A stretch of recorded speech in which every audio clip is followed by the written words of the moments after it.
Amém, Senhor. Essa canção é a nossa oração essa manhã, que na nossa vida flua mais da tua unção e do teu poder. Faz essa obra, só o teu Espírito pode fazer nas nossas vidas. É assim que nós oramos em nome de Jesus. Amém. Podem sentar, meus irmãos. O povo que acordou cedo, acordou muito cedo, está bem. Hoje a igreja cheia, coisa boa. Feliz de estar aqui. Irmãos, eu respeito muito. Eu tenho muitos defeitos, mas esse eu não tenho. Eu respeito muito quem não quer mudar. Camarada que não quer mudar, não vai mudar.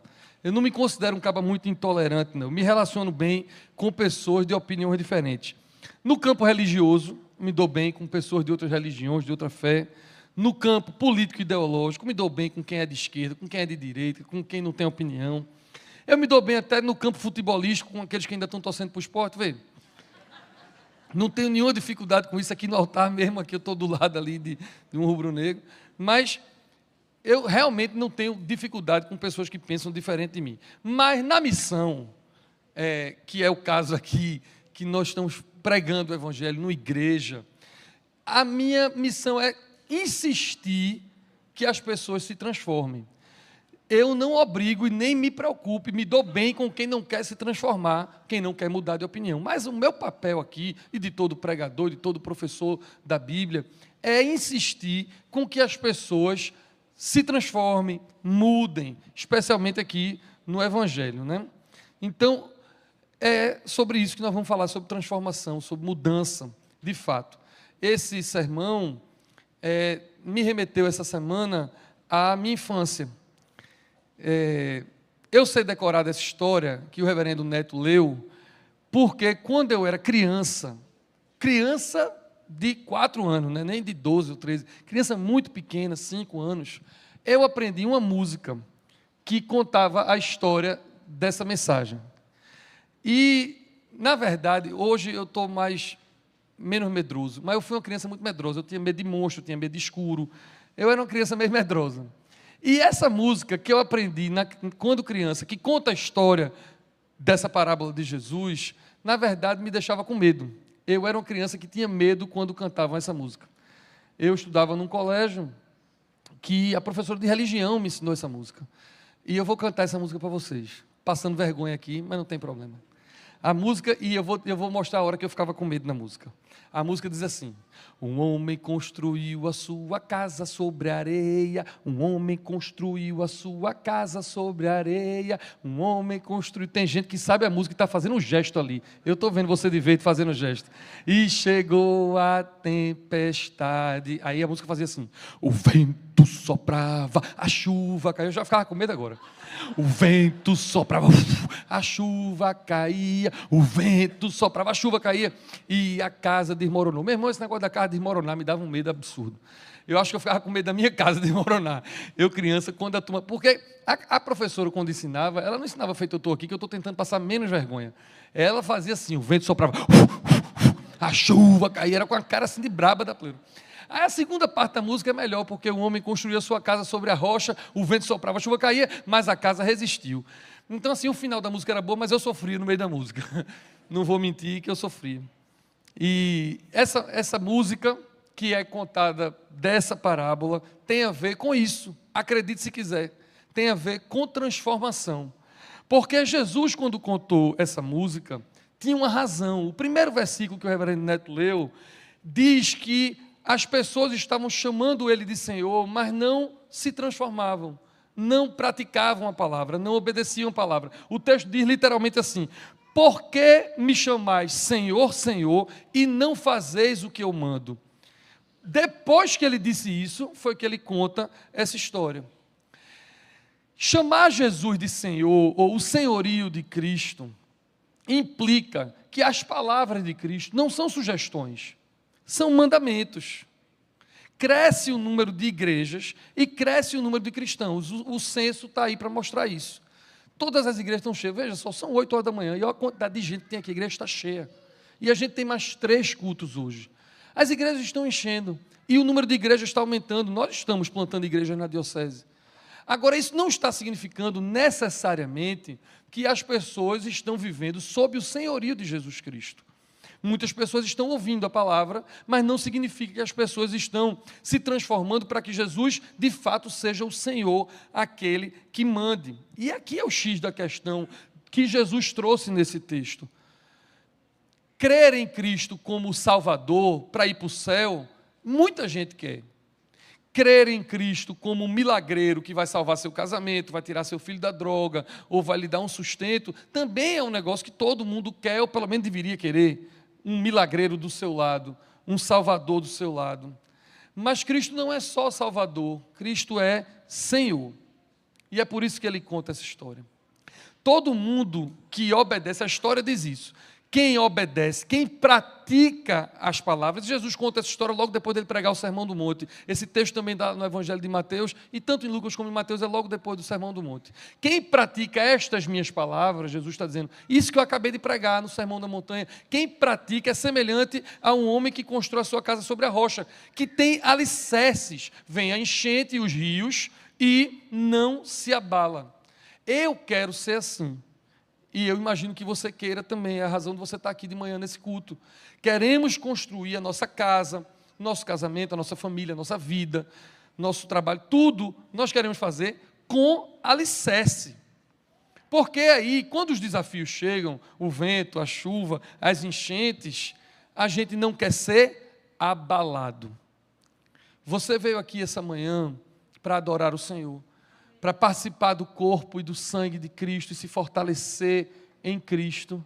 Mas você veio aqui para sair daqui firme, de maneira que as tempestades da vida não o abalem. Amém?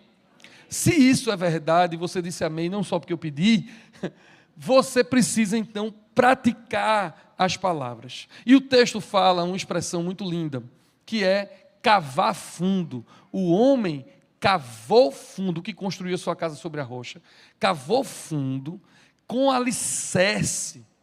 Cavar fundo, construir sobre a rocha e não sobre a areia, é sair da superficialidade. E como pastor, eu tenho ficado muito feliz, eu me alegro demais, quando eu vejo pessoas que um dia eu vi fazendo um cursilho, ou um encontro de jovens, ou um encontro de casais, ou um Eu Sou, agora a gente teve Eu Sou Kids, ou uma realidade. Quando eu vejo uma criança, um jovem, um adolescente, um adulto, um idoso, quando eu vejo eles chegando na igreja, isso já alegra todo mundo. Quando eu vejo eles se engajando, quando eu olho para essas pessoas e elas estão num discipulado, quando eu olho para elas e vou visitar a escola dominical e vejo que elas estão na escola dominical, ou quando elas estão servindo nos eventos, quando eu chego na quarta-feira na torre de oração e me encontro com uma dessas pessoas que outrora só estava começando a caminhar com Jesus e agora já estão orando e querendo investir tempo em oração, eu coloco logo um sorriso nos meus lábios. Porque mostra que a pessoa não está apenas construindo sobre a areia, mostra que a pessoa não está somente na superficialidade de quem vai num culto para ouvir uma palavra, ela quer cavar fundo, ela quer criar alicerces na sua fé. E isso é tudo que a gente quer. Eu imagino, eu não entendo nada de engenharia. Se Zé Luiz estivesse aqui, talvez ele esteja no culto da manhã, mas eu não acho que é absurdo eu dizer, se tiver algum engenheiro aqui pode me dizer, que construir sem alicerce deve ser mais rápido e com certeza mais barato. Para você construir cavando fundo e com alicerce, Luiz André, não é assim? Você deve demorar mais uma coisinha e é uma parte significativa da obra, né? Você gasta para fazer isso. Quem não quer cavar, quem não quer ter alicerce, normalmente na igreja, tem duas objeções. Duas razões pelas quais as pessoas estão construindo a vida sobre a areia e não estão criando uma espiritualidade com alicerces. A primeira delas é um problema gravíssimo, que é as pessoas acham que informação resolve. Eu estou com esse negócio na cabeça tem uns 2 meses. As pessoas acham que ouvindo um sermão pela internet, ou presencialmente vindo para aqui ficar ouvindo uma mensagem, vai resolver a vida e a espiritualidade. Elas ouvem, mas não praticam. E o texto diz que isso não funciona. Jesus disse que constrói sobre a rocha aqueles que ouvem as minhas palavras e as praticam. Então, semelhante ao homem que constrói sobre a areia, é quem ouve e não pratica. Então, ouvir só não funciona, não resolve. Ouvir é importante, porque a fé vem pelo ouvir a palavra de Deus, mas ouvir só não resolve. Jesus quer transformar você, e isso não vai acontecer somente com informação. O processo de formação inclui informação, mas inclui revelação para que haja transformação. E você vai precisar tomar uma decisão para isso. Essa semana eu estava conversando com o reverendo Marcondes, ele perguntou por uma pessoa que ele sabe que eu estou evangelizando.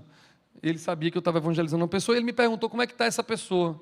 E eu respondi assim para ele, isso foi essa semana. Eu disse, essa pessoa está informada, porque eu a informei sobre o evangelho.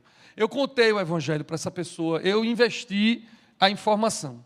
Eu acho que essa pessoa também recebeu revelação de Deus. Eu fui testemunha de que Deus se revelou para essa pessoa. Mas sabe o que é que está faltando, Marcondes? Essa pessoa não decidiu. E ela vai precisar decidir. Falta convicção dela de que ela precisa de Jesus. E aqui eu abro um grande parêntese. Eu fui criado com uma expressão que eu particularmente abomino. Se você usa, não tem problema. O problema é meu, não é seu. Eu é que tenho um problema com essa palavra, que é aceitar Jesus. Eu não gosto dessa palavra. Aceitar Jesus. Porque quando eu era criança, minha mãe dizia que eu tinha que aceitar tomar remédio. E era ruim. Então, aceitar era meio que assim, tu não quer jogar com esse cara no teu time, não, mas aceita aí. O negócio é ruim, mas tu tem que aceitar. Então, eu não gosto desse negócio de aceitar Jesus, nunca gostei. Eu gosto de uma expressão que algumas igrejas usam, que é assim, hoje teve decisões por Jesus. Aí eu gosto. Me decidi por Jesus. Porque quando você decide por Jesus, você entendeu que precisa. E eu disse a Marcondes, essa pessoa que eu estou evangelizando, Conde, que nós estamos orando, ela está informada, ela recebeu revelação, mas ela ainda não entende que precisa de Jesus. Não adianta ela saber tudo sobre o evangelho que ela sabe. Não adianta Deus se revelar assim direto para ela, como eu sei que se revelou, se ela ainda acha que é boa. Se ela ainda acha que é uma boa pessoa, se ela ainda acha que, por méritos dela, está tudo tranquilo, ela é uma boa cidadã, ela não dá muito trabalho. Um dia, essa pessoa vai ter que entender que ela precisa de Jesus, aí ela vai se decidir por Jesus. E isso é algo muito importante. Tem outra expressão que se usa muito, eu não uso, respeito quem usa, mas eu não uso, mas que faz sentido. As pessoas falam muito nisso, que é, ou você vai vir pelo amor ou pela dor. Você já ouviu isso? Tem gente que vem pelo amor, tem gente que vem pela dor. Eu não uso isso, mas pensa assim, a pessoa que vem pelo amor, ela decidiu que precisa de Jesus sem precisar sofrer tanto. A pessoa que a turma chama que vem pela dor, viu que a capacidade dela não levou ela para onde ela queria. O dinheiro que ela tem não resolveu, ou a inteligência que ela teve não resolveu, ou a posição, o cargo, a profissão, a beleza, o que for, não resolveu, e ela então entende que, na dor, ela entende então que precisa de Jesus. Quando a gente precisa de Jesus, as coisas são diferentes. E a pergunta de Cristo segue ressoando: por que vocês me chamam de Senhor, se vocês não fazem o que eu mando? Se vocês não praticam a minha palavra? Então, a primeira objeção é, acham que informação resolve. Não resolve. Segunda objeção das pessoas que não querem ser transformadas, das pessoas que ainda estão construindo a sua casa sobre areia, é que elas acham, algumas delas acham, que o alicerce vai ser criado, vai ser feito, ou a formação delas espiritual vai se resolver como num passe de mágica. Tem muito misticismo na igreja. A pessoa está informada do plano de salvação, decidiu que quer ser transformada, mas acha que a transformação vai ser assim, ela vai vir para um culto, e se o culto for mais carismático, mais pentecostal, então aí é que o risco é maior ainda. Ela acha que alguém vai levantar a mão e vai dizer assim, ha! E a pessoa vai ser transformada assim na mágica. Como se o pastor, o padre, fosse um xamã, que num grito, ou literalmente num passe, a pessoa vai ser transformada. Por exemplo, eu achei até que eu estava melhor. Aí eu descobri ontem que eu não estava. Eu ontem fiquei muito chocado, porque sexta-feira eu saí com uma grande amiga minha, eu e Paula, a gente foi sair para jantar com casais amigos, e uma grande amiga minha decidiu que, ela disse: Ivan, você é uma pessoa impaciente. Aí eu disse: eu sei que eu sou impaciente, mas eu estou melhorando. Eu achei que eu estava melhorando. Aí eu disse: eu estou melhorando, Jesus está fazendo um trabalho na minha vida, eu estou me sentindo tão melhor do que há 5 anos atrás. Aí ela disse: mas tu vai envelhecer, e quando envelhecer, ladeira abaixo. Isso. Eu fiquei arrasado quando ela disse isso. Eu disse: como assim? Ela fez: teus defeitos só vão aumentar, a gente velho só piora. Eu fiquei arrasado, eu fui dormir triste. Eu disse: eu estava crente que eu estava melhorando no fruto do Espírito, que eu estava ficando mais paciente. Ela disse: tu pode estar paciente agora, mas tu vai ficar velho, quando tu ficar velho, vai ficar impaciente de novo. Eu disse: está amarrado, em nome de Jesus. Eu quero ficar melhor, eu quero ser um velho tranquilo. Eu estou profetizando isso.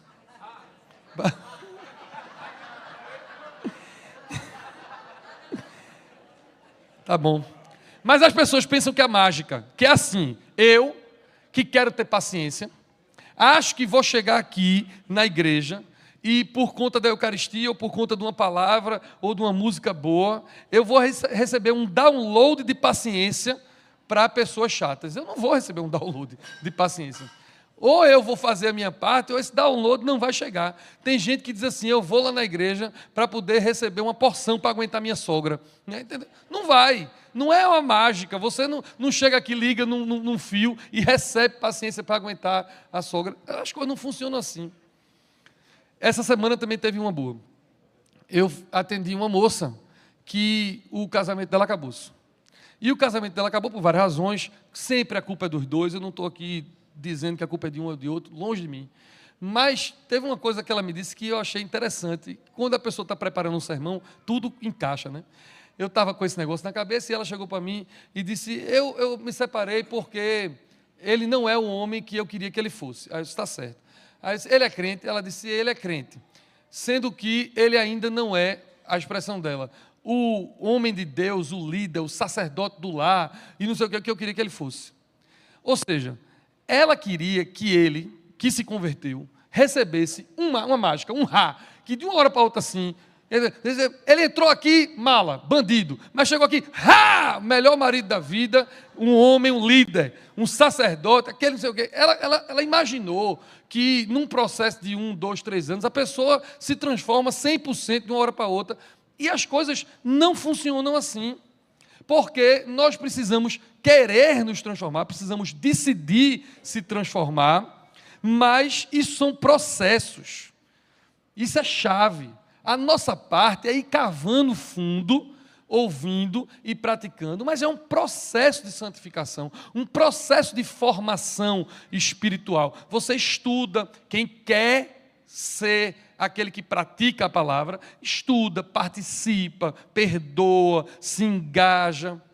E as pessoas dizem assim para mim: eu não entendo a Bíblia.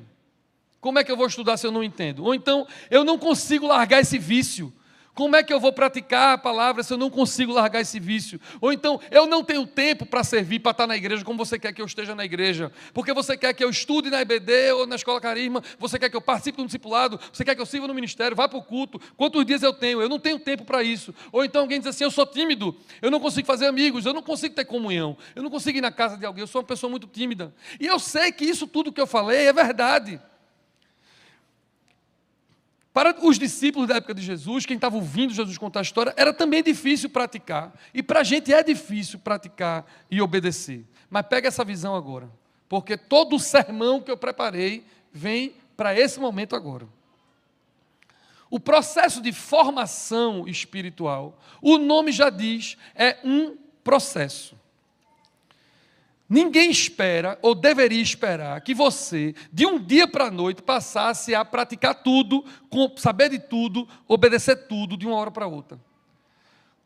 Quando o meu filho mais velho, que é um gênio, inteligentíssimo e doce, estava estudando matemática, lá com 9 anos de idade, 8 anos de idade, não sei para que eu inventei esse exemplo, foi o pior, porque eu não entendo nem do currículo de matemática, eu sou péssimo disso. Mas vamos imaginar que ele estava estudando matemática com 9 anos, e eu não podia chegar para ele com 9 anos e mandar ele fazer uma equação muito difícil. A equação não aprende com 9 anos, não, né? Espero que não. Uma equação muito difícil, ou uma integral, uma derivada, para quem gosta dessas coisas. Não dá. Porque ele tem 9 anos de idade. O processo de formação dele não chegou lá ainda.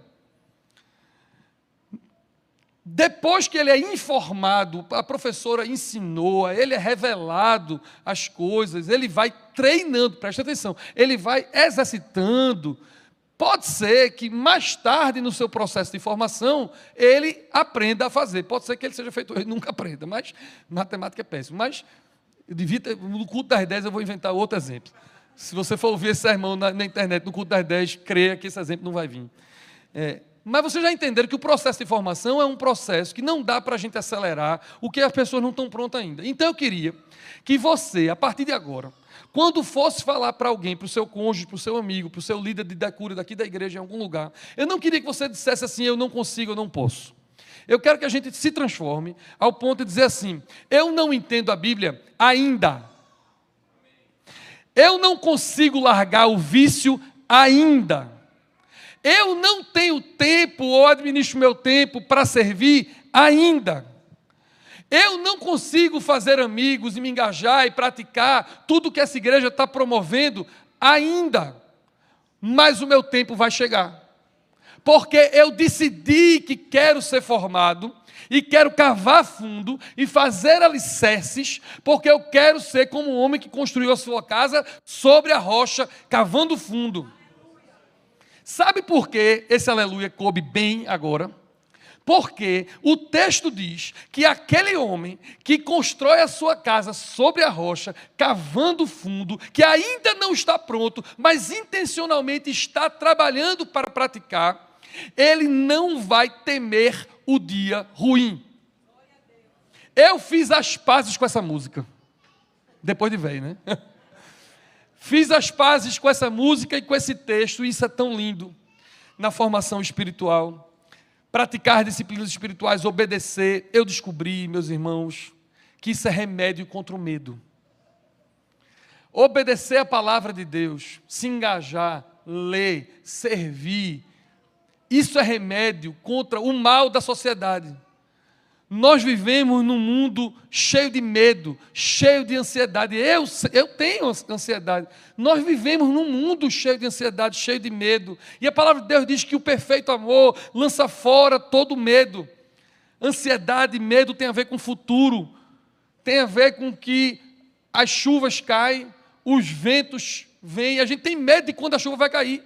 A gente tem medo de quando os rios vão passar e a nossa casa desmoronar. O medo que eu tinha dessa música era da minha casa cair, e nós vivemos aqui com medo de não poder prover, pagar as contas, com medo da doença, com medo da morte, com medo de tudo. E quando a gente pratica essas palavras, a gente sabe que não será abalado. Ainda que a Bíblia não diz que não vai ter enchente, a Bíblia não diz que o vento não vai soprar e a água não vai cair, mas a Bíblia diz que nós não seremos abalados, e o que eu e você a gente quer é não ser abalado. Ontem, isso veio na minha cabeça agora. Ontem, eu estava aqui prestigiando o melhor campeonato de futebol de Recife. Estou vendo uma turma que jogou ali, ó. Uma turma que perdeu, mas está ali. Né? E eu ainda não joguei, porque eu sou péssimo nisso, né? Trouxe meu filho, que é péssimo igual a mim. Mas eu vim prestigiar, foi massa. Foi um campeonato, uma comunhão massa. Eu fiz o que eu sei fazer, que é jogar dominó. E nesta parte eu ganhei, Pato, me perdoe. Pato já é Pato mesmo, já perdeu 3 vezes de mim. E quando eu não pude ficar muito tempo, porque eu fui almoçar com Paula, com amigas de Paula de faculdade, que ela não falava há muitos anos. Eu ia dizer o nome, aí Paula ia brigar comigo, quantos anos?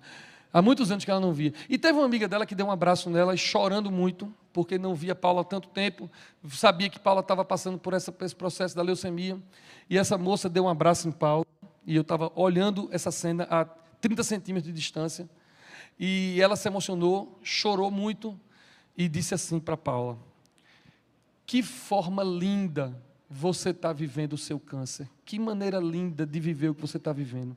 E eu gravei essa frase que essa moça disse para Paula ontem, porque chega um câncer, ou um desemprego, ou um problema no seu filho, um diagnóstico no seu filho, alguma coisa, e as tempestades vêm, mas venha o que vier, Ei, Paulo, eu vou dar uma dica para tu nessa música. Eu nem faço, nunca fiz. Mas eu sei que tu canta essa. Haja o que houver, venha o que vier. Merece, Jeová Jireh agora, quando terminar. Te prepara, pode vir para cá. Seja o que acontecer, nós não seremos abalados.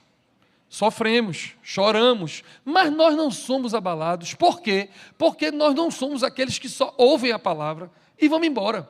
Nós somos aqueles aqui que queremos praticar a palavra. E praticar a palavra é praticar a confiança de que Deus tem a nossa vida nas suas mãos.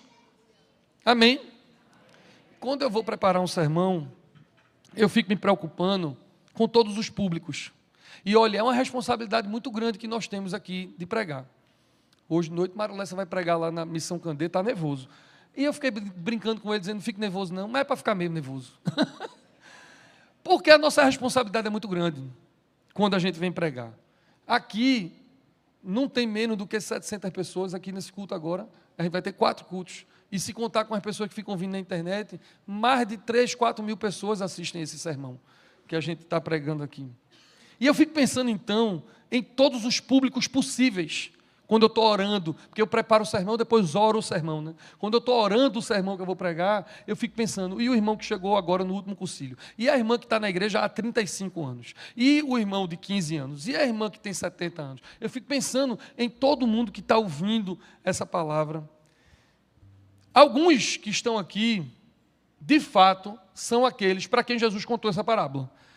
Chamam Jesus de Senhor, cantam que Jesus é Senhor, porque a gente vive cantando que Ele é Senhor, mas ainda não obedecem às suas palavras.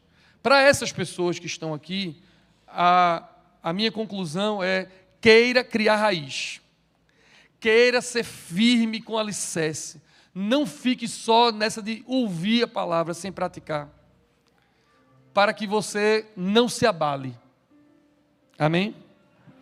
Pensei em outras pessoas que já estão aqui, que decidiram que querem praticar a palavra. E é por isso que acordaram cedo para vir para um culto. E estão, de alguma maneira, estudando a palavra, orando, querendo ter comunhão. Para essas pessoas, eu quero dizer um negócio muito importante. Não deixe ninguém cobrar que você faça uma equação que você não sabe fazer ainda. Você não é obrigado a fazer todas as coisas de uma hora para outra. Viva o seu processo no tempo que o Espírito for transformando você. Agora, queira perseverar. Estude. Tome uma decisão. Se engaje. Faça escolhas sábias de como você investe o seu tempo, para que você não se engane e você diga para você mesmo, para Deus, para o seu filho, para todas as pessoas: eu quero praticar as palavras de Jesus. E por último, eu fiquei pensando em pessoas que já estão aqui há muito tempo. Pastores, líderes da igreja. Como é que um sermão desse se aplica? O convite é um convite difícil. Eu sofro com isso. Que é: não aperte o botão do piloto automático. Quando você está há muito tempo na fé, quando você está há muito tempo ouvindo sermões, estudando a Bíblia, cursos, eventos, lideranças, o risco que nós corremos é a gente apertar o piloto automático da fé e esquecer que as palavras de Jesus se aplicam para a gente e que a gente precisa praticar o tempo todo, não para o outro ver, mas com as motivações do nosso coração. E eu digo a vocês todos, mas especialmente para os mais antigos: não se compare com quem está chegando agora, se compare com Jesus. Sempre vai ter mais dele que a gente precisa praticar. Sempre vai ter mais dele que a gente precisa obedecer. Sempre tem algo mais profundo para cavar. Cavar dentro do nosso coração, nas motivações do nosso coração. E não naquilo que a religião e as pessoas veem, mas naquilo que ninguém vê. Para essas pessoas que estão aqui há mais tempo, um sermão pode ser bom, mas não é suficiente para inspirar. Saia do piloto automático e queira viver experiências, vivências, todo dia com Cristo na missão. E a minha oração agora para toda a igreja, porque você pode ter chegado aqui ontem, pode ter chegado aqui há 2 anos, ou está aqui há 21. A minha oração hoje de manhã é para que Deus derrame vinho novo. E que você seja um odre novo para receber esse vinho novo. E saia daqui decidido a praticar o que você ouve, experimentar o que você ouve, vivenciar essas palavras. Porque o vento vai soprar, a chuva vai cair, mas nós não seremos abalados. Haja o que houver, venha o que vier, Ele vai prover e você não vai ser abalado. Curve sua cabeça, feche seus olhos. Senhor, faz essa obra nessa igreja essa manhã. Homens e mulheres que praticam a palavra e não serão abalados. Pode vir a chuva, pode vir o que houver, tu vais prover de novo, porque tu és o Jeová Jireh, o Deus provedor. Tu és o Deus que vai nos sustentar em tudo, apesar de tudo e no meio de tudo, nós continuaremos dando glória ao Senhor. Nos abençoa nessa manhã em nome de Jesus. Amém e amém.